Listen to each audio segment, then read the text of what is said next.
নমস্কার, কেমন আছেন সবাই? আরও একটি নতুন ভিডিওতে সবাইকে স্বাগত জানাই।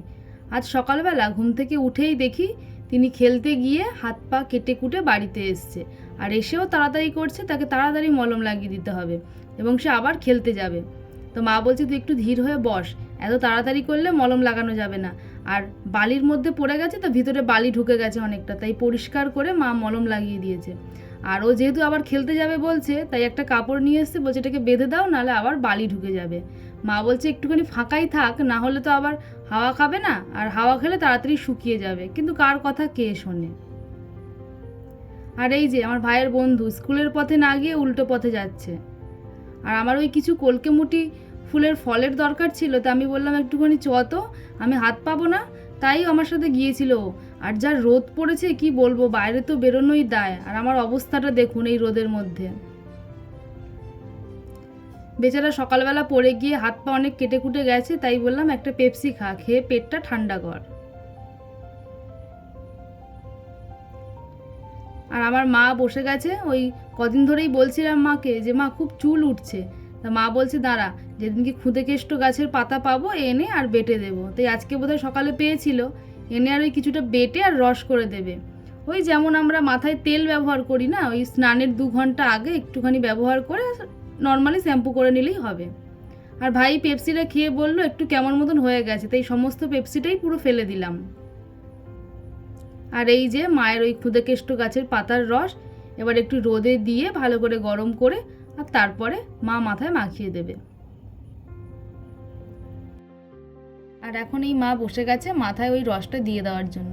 মাথায় যখনই মা ওই তেল বা কোনো কিছু দিয়ে দেয়, বেশ এই অছিলায় কিছুটা সময়ও কাটানো হয়ে যায়, কিছুটা গল্পও হয়, বেশ ভালো লাগে। তারপর এই যে মাথায় সম্পূর্ণটা দেওয়া হয়ে গেছে, মা বললো কিছুক্ষণ একটু রোদে ঘুরে নে যাতে পুরোটা শুকিয়ে যায়।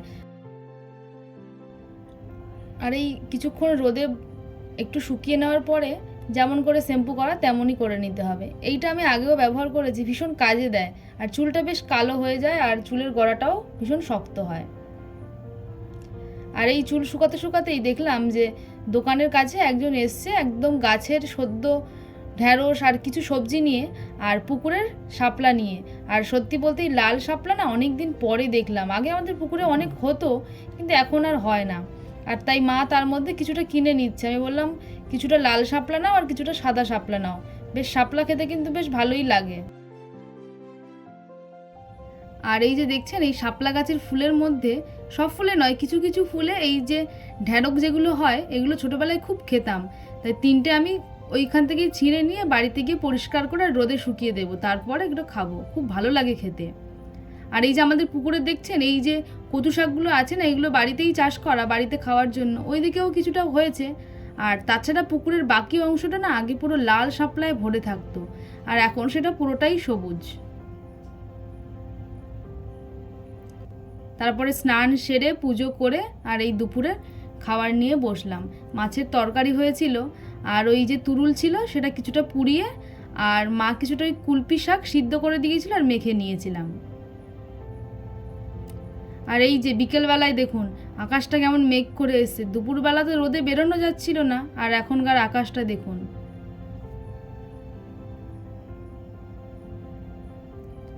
আর এই সন্ধে নাগাদ দাদার দোকান থেকে গিয়ে কটা লজেন্স এনেছিলাম, আর এই চানাচুরের প্যাকেটটা না ফ্রিতে দিয়েছে, সেটাই কেটে 2টো মুড়ি মাখিয়ে খাচ্ছিলাম।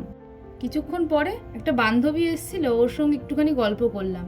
তারপর ও চলে যাওয়ার পরে কিছু কাজকর্ম সেরে একটু রান্নাঘরের দিকে গেছি, দেখি যে শাপলাগুলো মা দুপুরবেলা কিনেছিল না, তার মধ্যে 2টো ফুল ফুটেছে, কি ভালো লাগছে দেখুন। তো চলুন আজ তবে এইটুখানিই থাক, দেখা হচ্ছে পরের ভিডিওতে। ততক্ষণ সবাই ভালো থাকবেন, সুস্থ থাকবেন আর সাবধানে থাকবেন। যদি আমার এই ব্লগটা পছন্দ হয় একটা লাইক করে দেবেন। Thank you.